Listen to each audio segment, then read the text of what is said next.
I'm excited to visit with both of these two guests today. I'm going to start with Pam Minick. Pam, you've been a host of shows on RFD-TV for over 2 decades now. Folks can know you from Gentle Giants, American Rancher, all that you've done with us here on the Cowboy Channel. It's been a journey. It has been. You know, it's documented that Bob Phillips and Texas Country Reporter were the first shows on RFD-TV, but the American Rancher was the second show because Patrick's roots here in the stockyards were with Superior Livestock Auction, which hosts and produces the American Rancher. So it's been a long journey. And through that more than 2 decades working with Patrick and for Patrick, we only had one argument, and that was over the music on a special that he asked me to produce on Don Imus. I wanted nice country music, and he wanted Queen to start the show. And so I said, no. And he said, yes. And I said, well, we'll try it, and we'll see if you like it. He was right. He was right. Trevor, obviously you are the face of Rodeo now, the all-time great, and you represent an enormous field of people that have benefited greatly from his vision and his ability to be daring in business and take some chances with things like the American and the TV rights for Rodeo. Few people have done more to change the game than this guy, right? Oh, you said it. I mean, the vision that he had and that he had to pursue and the grit that it took to see it through, it changed the rodeo world to what we know today. And I mean, whether it be from that first event at the American that nobody thought anybody could pull off $1 million one-day event, and he did. And where that went and where it continues to go today. But the biggest impact I think we've made, we're seeing it right here in the Cowboy Channel and what he did with RFD, because now, I mean, it's just the reach we have is amazing. And like I said, the guys today do not realize how good they have it, but I think they know who did it, and that's Patrick Gottsch.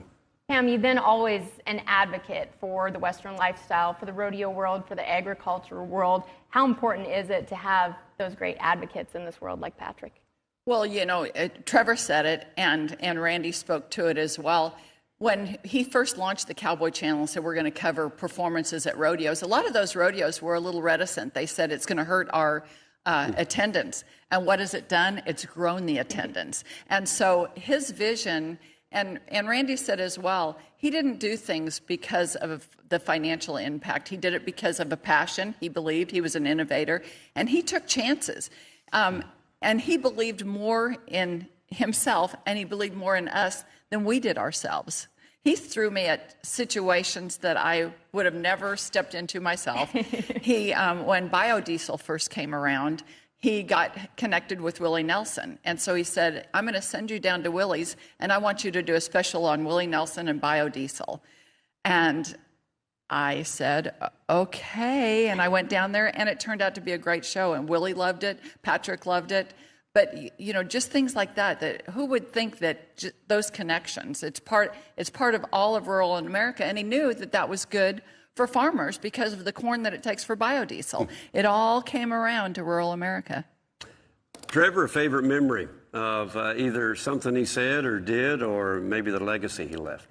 Well, I mean, everything that we touched on earlier, everything that I knew as rodeo before, you know, Patrick's visions and everything came into play is so different now because of him. But like that buckle that Randy alluded to, you know, I've been pretty partial to the gold buckles over the years, but man, when I received that buckle, I'm a buckle guy, and I know that's just the way he did things. There was no corners cut, and to this day, it's one of the most prized possessions in my trophy case, and more so today with his passing. Pam, I've got to know from you, too. You've had so many great stories with Patrick throughout the decades that you've worked with him. What's your favorite? Oh, I think his passion for the Rose Parade. As much as he loved the Cowboy Channel, and he loved rodeos, and he loved entertainment and bringing it, he loved the Rose Parade so much. And for 17 years, I did the Rose Parade broadcast. Probably won't see us there this year, who knows. But he was like a kid on Christmas morning. He named his daughter Rose because he loved the Rose Parade so much.